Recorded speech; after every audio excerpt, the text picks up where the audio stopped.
मैं हूं सीए मनोज गुप्ता। स्वागत करता हूं आप सबका हमारे YouTube channel all about taxes पर। 1 जुलाई 2023 से जिन लोगों ने भी अपने पैन और आधार को लिंक नहीं किया है, अब उन लोगों के लिए परेशानी शुरू हो चुकी है। उनका जो पैन है उसको अब इनएक्टिव कर दिया गया है और ऐसे में बहुत सारी ट्रांजेक्शन्स जहां पर पेन की जरूरत होती है, परमानेंट अकाउंट नंबर की जरूरत होती है, वहां पर आप जो है वो पेन यूज नहीं कर पाएंगे क्योंकि आपका जो पेन है वो इनएक्टिव हो चुका है। अब बात आती है कि 1 जुलाई के बाद पैन को एक्टिव कैसे किया जाएगा। आपका जो परमानेंट अकाउंट नंबर है जो इनएक्टिव हो चुका है, अब वो कैसे एक्टिव होगा। यहाँ पर दो तरह के लोग हैं जिनके साथ ये परेशानियां हैं। पहले वो लोग जिन्होंने 30 जून तक जो फीस है 1000 रुपीज की पेन और आधार को लिंक करने की, वो पे तो कर दी, लेकिन वो अपने पेन और आधार को लिंक नहीं कर पाए। रीजन, उनकी जो चालान डिटेल्स है वो अपडेट नहीं हुई। और दूसरे वो लोग हैं जिन्होंने 30 जून से पहले ना ही तो फीस की पेमेंट की, ना ही अपने पेन और आधार को लिंक किया। तो अब ऐसे में इन दोनों के लिए हमारी यह वीडियो इंपॉर्टेंट होने वाली है। इसके अलावा अगर आपने अभी तक हमारी ऐप को अगर इंस्टॉल नहीं किया है, जल्दी से कर लीजिए। बहुत सारी वीडियोज जो है आपको वहां पर प्रोवाइड की जाती है, बहुत सारे कोर्सेज आपको वहां पर मिल जाते हैं। तो चलिए अब हम बात करते हैं पहले उन लोगों के लिए जिन्होंने 30 जून से पहले फीस तो पेमेंट कर दी है, लेकिन अब वो पैन और आधार को लिंक नहीं कर पाए। तो ऐसे में इनकम टैक्स इंडिया, जो कि ऑफिशियल ट्विटर हैंडलर है, वहां पर ट्वीट किया गया है कि जिन लोगों ने भी 1000 रुपीज की फीस की पेमेंट कर दी है, ऐसे में उन लोगों को घबराने की जरूरत नहीं है। कुछ ही समय में वो चालान डिटेल जो है अपडेट कर दी जाएंगी और वो जो है अपने पैन और आधार को लिंक कर पाएंगे।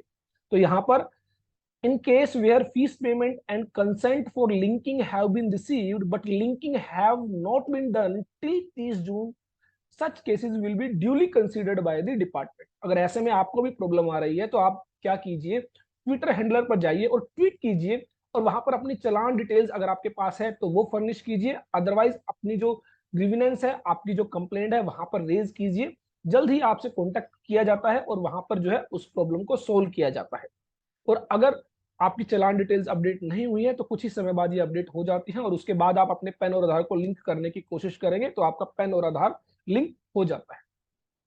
अब बात आती है उन लोगों के लिए जिन्होंने ना ही तो फीस की पेमेंट की और ना ही उनका पैन और आधार लिंक हुआ है, तो ऐसे में अब उन्हें क्या करना होगा। तो सबसे पहली बात तो कि जो सर्कुलर जो है इनकम टैक्स डिपार्टमेंट ने इशू किया था, जिसमें कहा था कि अगर आपका पैन और आधार लिंक नहीं होता है तो उसमें क्या कॉन्सिक्वेंसेज रहने वाले हैं। दैट मीन्स उसमें आपको क्या प्रॉब्लम आने वाली है। पहली प्रॉब्लम, अगर आपका इनकम टैक्स रिफंड बनता है तो ऐसे में वो रिफंड आपको नहीं मिलेगा। अगर आपका रिफंड आपको लेट मिलता है तो उस पर आपको इंटरेस्ट मिलता है, वो इंटरेस्ट आपको नहीं मिलेगा। अगर करंट फाइनेंशियल ईयर में आपका टीडीएस डिडक्ट किया जाना है या आपसे टीसीएस कलेक्ट किया जाना है तो उसमें हायर रेट ऑफ टीडीएस और टीसीएस एप्लीकेबल होगा। इसके अलावा आपको जो है इनकम टैक्स रिटर्न फाइल करने में भी दिक्कत आएगी। और आपके जहां जहां पर भी पैन लिंक है, जैसे कि आपका बैंक अकाउंट है या फिर और कोई भी डिपार्टमेंट या और कोई भी डॉक्यूमेंट जहां पर आपका पैन लिंक होता है, वहां पर भी आपको दिक्कत आती है। जैसे कि आपका डीमेट अकाउंट है तो वहां पर भी आपको प्रॉब्लम आ सकती है। तो ऐसे में आपका पैन और आधार तो लिंक होना जरूरी है। अब बात आई 1 जुलाई के बाद पैन और आधार लिंक कैसे हो। तो प्रोसीजर वाइज में बात करूं तो कोई भी चेंज यहां पर नहीं। और अगर मैं फीस वाइज भी बात करूं तो फीस में भी कोई चेंज नहीं है, आपको 1000 रुपीज की ही पेमेंट करनी है। तो ऐसे में जो मेन बात आपको ध्यान रखनी है, एक तो आपका पेन इनएक्टिव हो जाता है। दूसरा, अब उसको एक्टिव करने के लिए जो टाइम आपसे लिया जाता है वो है 30 डेज। जी हाँ, अभी तक तो आप क्या होता था, जैसे ही आपकी चालान डिटेल्स अपडेट होती थी आप तुरंत अपना पैन और आधार लिंक कर लेते थे। लेकिन अब जो है लीगली आपसे 30 दिन तक का समय लिया जाता है आपसे आपके पैन और आधार लिंक करने के लिए। तो ऐसे में यहां पर अगर मैं बात करूं, सबसे पहले आपको क्या करना है, सबसे पहले आपको इनकम टैक्स पोर्टल पर विजिट करना है, incometax.gov.in। यहां पर सबसे पहले चेक करें लिंक आधार स्टेटस। लिंक आधार स्टेटस पर आप जाते हैं तो वहां पर आपको अपना पैन और आधार नंबर यहां पर एंटर करना है। अगर आपका पैन और आधार लिंक होगा तो एक मैसेज आपको मिलेगा, your pan is already link. लेकिन अगर आपका पैन और आधार लिंक नहीं होगा तो ऐसे में आपको कहा जाएगा कि आप क्या कीजिए, फीस की पेमेंट कीजिए। तो फीस की पेमेंट आपको करनी है तो यहां पर आपको क्या करना होगा, कंटिन्यू टू पे थ्रू ई पे टैक्स, इस पर आप क्लिक करेंगे। क्लिक करने के बाद आपसे आपकी जो पैन डिटेल्स है वो आपसे ली जाएंगी। आपका जो मोबाइल नंबर है, रजिस्टर्ड मोबाइल नंबर, वो आपको एंटर करना है। एक ओटीपी आपको रिसीव होगा। ओटीपी रिसीव होने के बाद आपको जो है यहाँ पर इनकम टैक्स जो चालान है वो आपको सेलेक्ट करना है, जो कि advance tax, self assessment tax, tax on distributed income to unit holders, ये आपको प्रोसीड बटन पर क्लिक करना है। प्रोसीड बटन पर क्लिक करने के बाद आपको ध्यान रखना है असेसमेंट ईयर यहाँ पर आप 2024-25 सेलेक्ट करेंगे। जी हाँ, बहुत सारे लोग ये गलती कर देते हैं। आपको करंट जो है ईयर, जो असेसमेंट ईयर है, दैट इज अगर मैं 23-24 फाइनेंशियल ईयर के अंदर हूं तो इसका असेसमेंट ईयर हो जाता है 24-25। तो यहाँ पर आपको असेसमेंट ईयर जो सेलेक्ट करना है वो 24-25 सेलेक्ट करना है। तो ये आपको ध्यान रखना है। और रिसिट जो है वो आपको, जो हेड जो है वो 500 सेलेक्ट करना है। उसके बाद आपको यहाँ पर अदर्स हेड में 1000 रुपीज की पेमेंट करनी है। 1000 रुपीज की पेमेंट करने के बाद अब आपको क्या करना होगा, वेट करना होगा। तो ऐसे में आपका जो चालान है वो अगर आप डाउनलोड कर पाते हैं तो उसको आप डाउनलोड कर लीजिए, अदरवाइज इनकम टैक्स डिपार्टमेंट का कहना है कि वो जो है आपको मेल के जरिए भी आपका जो चालान है वो अटैच कर सेंड करती है। तो ऐसे में आपकी चालान डिटेल आपके पास पहुंच जाती है।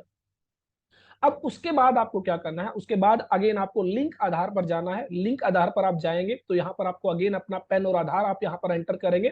और उसके बाद अगर आपका चालान अपडेट हो चुका है तो उसके बाद आपका एक पैन और आधार आपको दिखाई देगा। And accordingly name as per आधार और मोबाइल नंबर ये आप एंटर करेंगे। अगर आपके आधार कार्ड पर सिर्फ ईयर ऑफ बर्थ है तो वो आप चेक बॉक्स पर टिक करेंगे और उसके बाद आप अपने आधार डिटेल्स को वैलिडेट करेंगे और लिंक आधार पर क्लिक करेंगे। तो आपकी जो डिटेल्स है ओटीपी के जरिए वेरीफाई की जाती है और जो डिटेल्स है वो आपकी यूआईडीएआई को सेंड कर दी जाती है फॉर दी वैलिडेशन। और वहां पर अगर वो वैलिडेट हो जाती है तो आपका पैन और आधार लिंक हो जाता है। अगेन आपको फिर से क्या करना है, कुछ समय बाद यहाँ पर लिंक आधार पर क्लिक करते हुए आप क्या करेंगे, अपने पैन और आधार को फिर से एंटर करेंगे और चेक करेंगे कि क्या आपका पैन और आधार लिंक हो चुका है। तो ये पूरा प्रोसीजर है। 1 जुलाई के बाद प्रोसीजर वाइज कोई चेंज नहीं हुआ है, फीस में कोई चेंज नहीं हुआ है, लेकिन जो चेंज हुआ है वो ये है कि एक तो आपका पैन इनएक्टिव हो चुका है, इनऑपरेटिव हो चुका है, उसको एक्टिव करना है।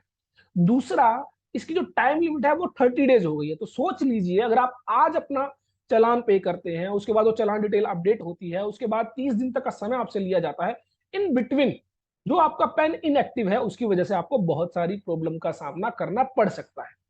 तो मेक श्योर आपका पेन और आधार लिंक हो। आप जाकर जरूर चेक कर लीजिए। अगर वो लिंक नहीं है तो ऐसे में फीस की पेमेंट कीजिए, चालान डिटेल्स को अपडेट होते ही अपने पेन और आधार को लिंक कीजिए। आई होप मेरी ये वीडियो आपके लिए यूजफुल होगी। देखते रहिए, लाइक करते रहिए, शेयर करते रहिए हमारे YouTube channel all about taxes को।